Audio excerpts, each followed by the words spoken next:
Hello friends, Belinda here. Today we're creating some beautiful garden DIYs on a budget using Dollar Tree items and a few finds from Dollar General, including a simple trellis you can make with just a few pieces. Let's get started. You won't believe this one for your garden DIY. I'm using a mixing bowl and turning it into a beautiful flower pot.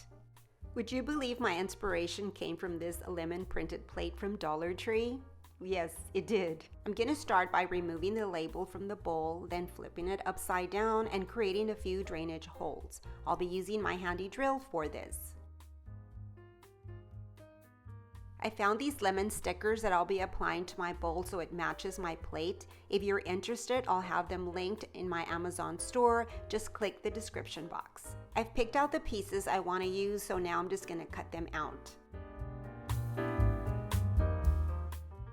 To apply the first one, I'm simply going to remove the protective film, then place the piece onto my bowl, smooth it out using my tool, and then remove the final layer of film.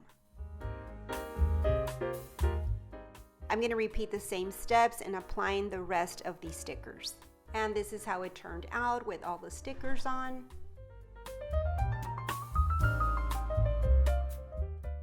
I'm using this deep blue acrylic paint found in the Dollar Tree paint section to paint the handle and the top and bottom rim for a nice finished look.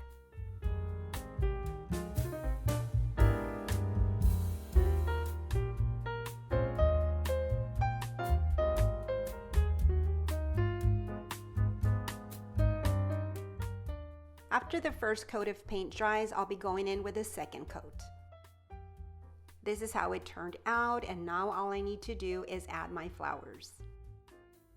Here is my mixing bowl flower pot. Let me know if this is a yes or a no for you. I absolutely love how it turned out.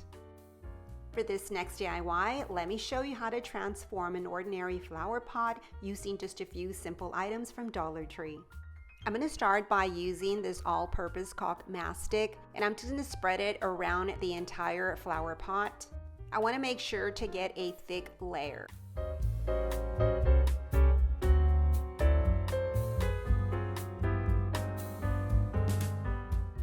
Before this dries, I'll be adding a mix of black pebbles and crushed glass. I'll blend them together to create a texture finish for my flower pot.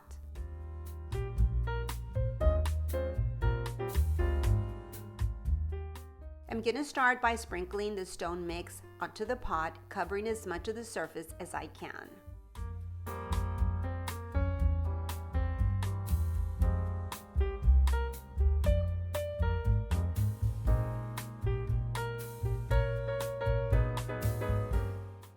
I'm going to let this dry for 24 hours and then come back to it. It's been 24 hours and this is how it turned out. I did also add some drainage holes before I even started, and now it's time for me to add my flowers to it. I think this turned out even better than I expected. Tell me, is this a yes or a no for you?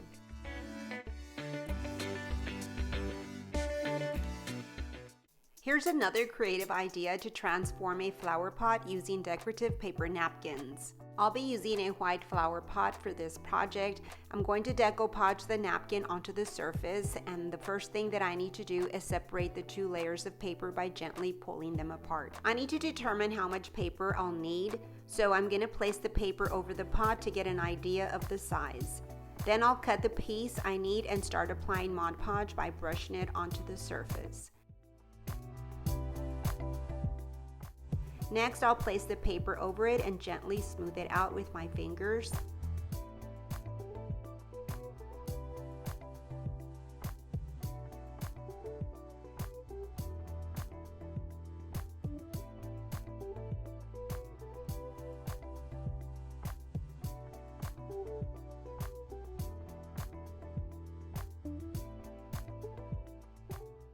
I'll trim any excess paper and continue smoothing by adding more Mod Podge as needed until the entire pot is covered. Now I'm just going to wait until the glue dries, so I'll give it about a day. Now that the glue has dried, I'm going to use the sanding block to clean up the rim and give it a nice smooth edge all the way around. And just like that, my flower pot is finished. This is such an easy and affordable way to transform a plain plastic pot using decorative napkins. Tell me what you think. Is this a yes or a no for you?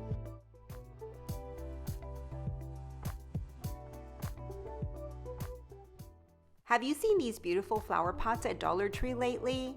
I'm going to show you a simple hack using 2 of them to give them a quick elevated look in just 1 step. Okay, well, I meant 2 steps. The first thing that I'm going to do is drill some drainage holes, and I'm just going to use my drill for that. Next, I'll use a strong super glue to attach both bottoms together. Then set it aside to dry before adding my flowers. This was honestly the easiest DIY transformation, no skills needed at all. Tell me, is this a yes or a no for you? These new Dollar Tree cups and plates are beautiful. Let me show you how I'm turning them into a bird feeder. I'm going to use a wood block and super glue to attach the plate and cup. The wood will help give the cup stability. I'll add some glue underneath the cup as well to help secure it in place. To keep the cup from moving while the glue dries, I'll use painter's tape to hold it in place. I'm going to give this 24 hours to dry. I picked up these 2 round wooden wreaths from Dollar Tree. I'm going to start by painting them with this chalk paint in the color black. This is from Dollar General and it works so well. I love this paint. So I'm going to give them 1 coat of paint, and then once it dries, I'll give it a 2nd coat. The paint has dried already on both of my rings. Now what I'm going to do is gather them up at the top. I'm going to use some black floral wire from Dollar Tree to attach them. I'm going to cut a pretty long strand of wire using my wire cutters. I started by first tying the wire up at the top. So all I did is just go over both of my rings with the wire, and then I twisted it together, and that kept the wire in place. And then I continued to wrap the wire around both of my rings as I'm doing right there. And then once I had enough wire, I made another knot there at the end. And I also added a dab of hot glue. It's been 24 hours, so I'm going to remove the tape. The cup is attached securely. Next, I'll place the bird feeder into the 2 wooden rings and attach the plate to the rings using super glue for maximum hold.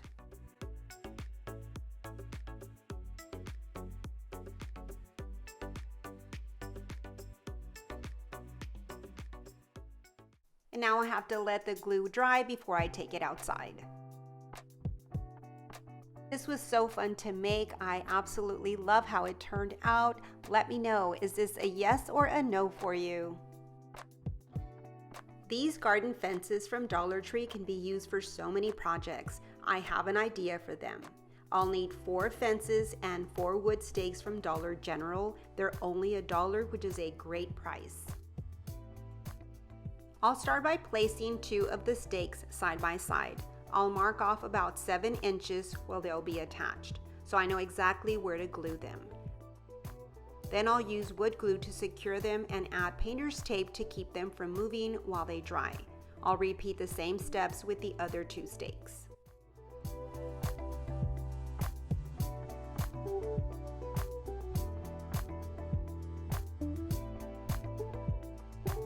Next, I'll add 2 screws to secure the stakes.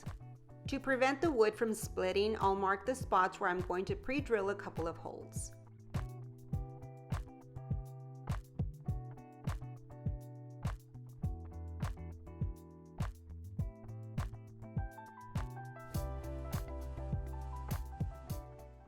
I'll repeat the same steps to this one as well. And now I'm going to add these screws. Now for the garden fences, I'll be cutting off the stakes. I'll do this to all 4 fences. I'm using my wire cutters and they just snap right off.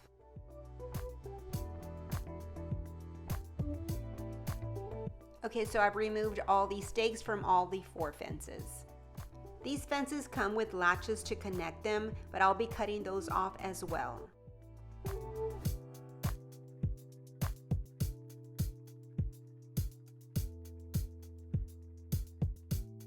I've temporarily secured one fence to the stakes using painter's tape, attaching it from the tip of the stake up to the rounded part of the fence, which is about 3 inches.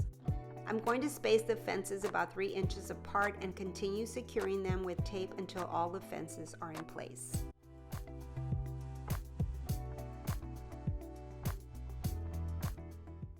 Once again, I'll be drilling pilot holes for the screws I'm going to add. Now I'm ready to add the screws. I'll repeat the same steps for all the remaining fences. And this is how my trellis turned out, and now what I need to do is take it outside and spray paint it.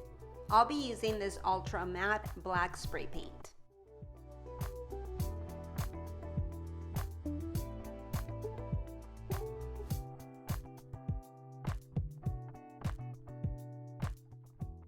I love how it turned out. I was able to create a garden trellis with just a few items. What do you think? Is this a yes or a no for you? Thank you so much for stopping by. Please give this video a thumbs up and subscribe if you haven't already. Have a blessed day, and until next time, bye-bye and God bless you.